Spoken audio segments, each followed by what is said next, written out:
الله يعلم ما نشكو. التوكل مش بس كلمة، ده حياة كاملة. تخيل انك قاعد معايا دلوقتي وانا بشرب قهوة سادة واقولك توكل وسيكفيك الله. دي جملة سمعتها كتير صح؟ بس معناها الحقيقي مش زي ما ناس كتير فاهمين. التوكل ده مش انك تقعد في البيت وتقول ربنا هيجيب لي الرزق وانت مش بتتحرك، لا ده اعمق من كده. خليني افسر لك بالبساطة زي ما بنفسر اي حاجة في حياتنا اليومية. بس قبل ما نبدأ، لو اول مرة تعرفني ما تنساش تشترك في القناة وتفعل زر الجرس عشان ده بيشجعني جدا. اول حاجة، التوكل ده من القرآن الكريم نفسه. في سورة الطلاق الآية رقم 3 ربنا قال ومن يتوكل على الله فهو حسبه. يعني ايه حسبه؟ يعني الله كفايته، هيكفيه ويغنيه عن كل حاجة. بس التوكل الحقيقي ده مش بس إيمان بالقلب، ده عمل بالقلب والجوارح. يعني أنت تثق في ربنا تمام الثقة إن هو اللي بيدير الأمور وإن كل حاجة بتيجي من عنده، بس في الوقت نفسه أنت مش بتستسلم للكسل. زي لما تكون مسافر في رحلة طويلة بالعربية وأنت عارف إن الطريق مليان مفاجآت، بس أنت واثق إن اللي رسم الطريق ده هو ربنا، فأنت مش خايف. بس ده مش معناه إنك تسوق بدون حزام أمان أو بدون بنزين. التوكل ده زي الثقة دي، ثقة كاملة في الخالق إن هو هيحميك ويوفقك، بس أنت لازم تعمل اللي عليك. في السنة النبوية النبي محمد صلى الله عليه وسلم علمنا التوكل ده بشكل عملي. مرة واحد سأله يا رسول الله أعقلها وتوكل أم أطلقها وتوكل؟ يقصد الجملة بتاعته. فقال النبي أعقلها وتوكل، يعني أربط الجمل وبعدين توكل على الله. ده يورينا إن التوكل مش من غير عمل، ده بعد العمل. التوكل الحقيقي ليه درجات. أول درجة التوكل العام، زي إنك تثق إن ربنا بيدبر الكون كله، الشمس والقمر والمطر، ده سهل شوية. بس الدرجة الأعلى هي التوكل الخاص، لما تكون في مشكلة شخصية زي مرض أو فقر أو مشكلة في الشغل وإنت تقول اللهم إني توكلت عليك، وإنت مش قلقان لأنك عارف إن ربنا هيكفيك. تخيل قصة من القرآن زي سيدنا إبراهيم عليه السلام لما رموه في النار وقال حسبنا الله ونعم الوكيل. ده توكل حقيقي مش بس كلام، ده إيمان إن ربنا هيغير الواقع والنار بردت عليه. أو سيدنا موسى عليه السلام لما كان البحر قدامه والفرعون وراه وقال لقومه كلا إن معي ربي سيهدين. ده التوكل ثقة كاملة. بس في حياتنا اليومية التوكل بيظهر في صور كتير. مثلا لو انت طالب تذاكر كويس وتتوكل على الله في الامتحان، مش تقول انا متوكل وانت مش مذاكر. او لو انت تاجر تبحث عن صفقات جيدة، تعمل حساباتك وبعدين تتوكل. التوكل ده يريح القلب من القلق لانك عارف ان النتيجة في ايد ربنا. وبعدين التوكل ده يزيد الايمان، لما تتوكل وتشوف النتيجة ايمانك يقوى. زي لما تكون في ضيق مالي وتدعي ربنا وتتوكل وبعدين يجيلك رزق من حيث لا تحتسب. ده حدث معايا شخصيا. مرة كنت محتاج فلوس لشيء مهم وانا عملت اللي عليا، بحثت عن شغل اضافي بس مفيش، قلت توكلت على الله. وتاني يوم جالي عرض شغل من صديق قديم. ده مش صدفة، ده توكل.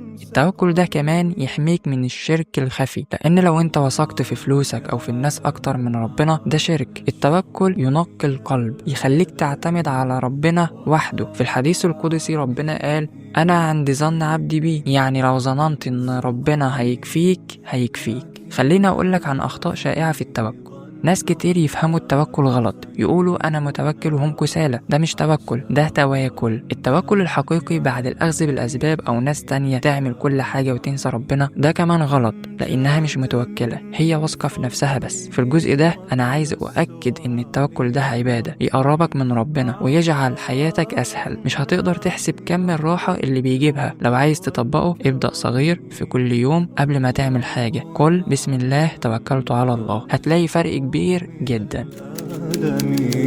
وما نعاني. دلوقتي نروح للجزء التاني وده مهم جدا عشان يكمل الصورة. الفكرة ان الاخذ بالاسباب يعني انك تعمل اللي عليك، تبحث، تخطط، تجتهد. ده مش بس ضروري، ده عبادة بحد ذاتها. زي ما الصلاة عبادة، الاخذ بالاسباب كمان عبادة لانه جزء من التوكل. ربنا خلق الكون بالاسباب، المطر ينزل عشان السحاب، الزرع ينبت عشان الماء والتربة. ده سنة الله في الكون. فلو انت مش اخذ بالاسباب انت مش محترم سنة الله. في القرآن ربنا قال في سورة الرعد إن الله لا يغير ما بقوم حتى يغيروا ما بأنفسهم. يعني التغيير يبدأ منك، من عملك، النبي صلى الله عليه وسلم كان أكبر مثال في غزوة أحد. عمل خطة عسكرية، وضع الرماح في مكانهم، أخذ بالأسباب، وفي الهجرة اختبأ في الغار، وأرسل عبد الله بن أريكت يمحي الآثار. ده كله أسباب، مش بس توكل وخلاص. لو كان التوكل بدون أسباب كان النبي قعد في مكة وقال الله هيحميني. في حياتنا الأخذ بالأسباب ده يظهر في كل مجال. لو مريض تروح للدكتور، تأخذ الدواء، ده عبادة، لأنك بتحافظ على جسمك اللي أمانة من ربنا. مش تقول أنا متوكل ومش بتعالج. أو في الرزق تبحث عن شغل، تتعلم مهارات جديدة، ده عبادة، لأنك بتسعى في الأرض. وبعدين الأخذ بالأسباب ده يزيد البركة. لما تعمل وتتوكل الله يبارك في عملك.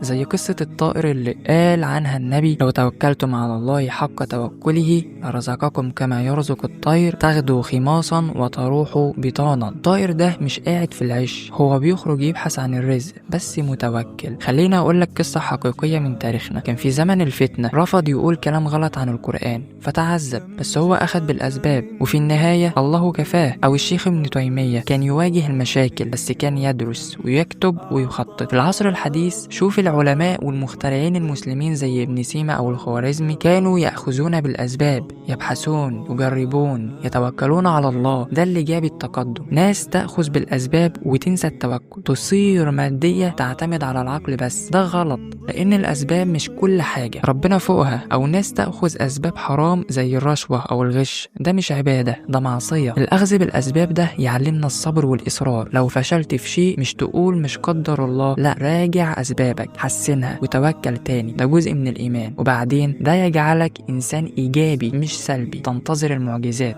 لا، انت تعمل وتثق في ربنا. لا يخيبنا.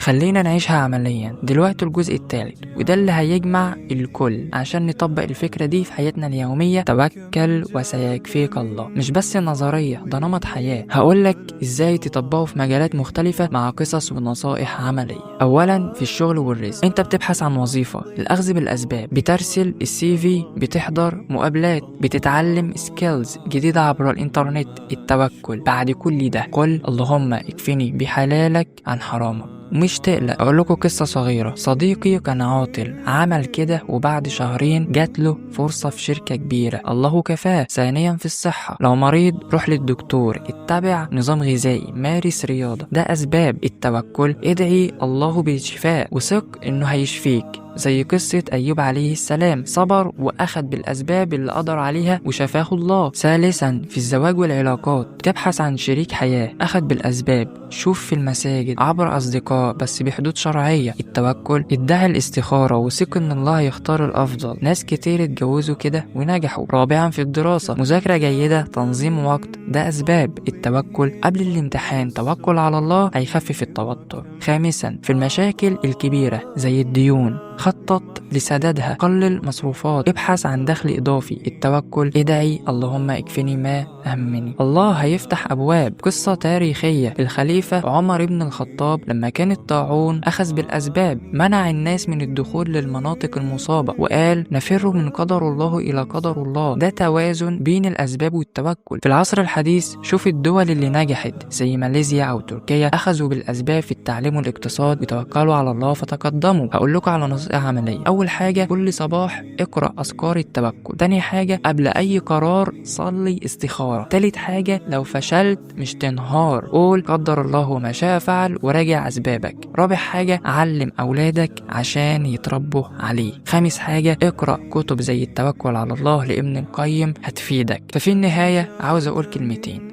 التوكل والأخذ بالأسباب زي جناحين لطائر، لو واحد مش موجود مش هيطير. الله يقول فإذا عزمت فتوكل على الله، يعني عزم، أخذ بأسباب وبعدين توكل، هيكفيك الله في كل شيء. فلو وصلت لحد هنا ما تنساش تشترك في القناة وتفعل الجرس وتكتب لنا كومنت حلو، لأن ده بيفرق معانا جدا. والسلام عليكم ورحمة الله وبركاته.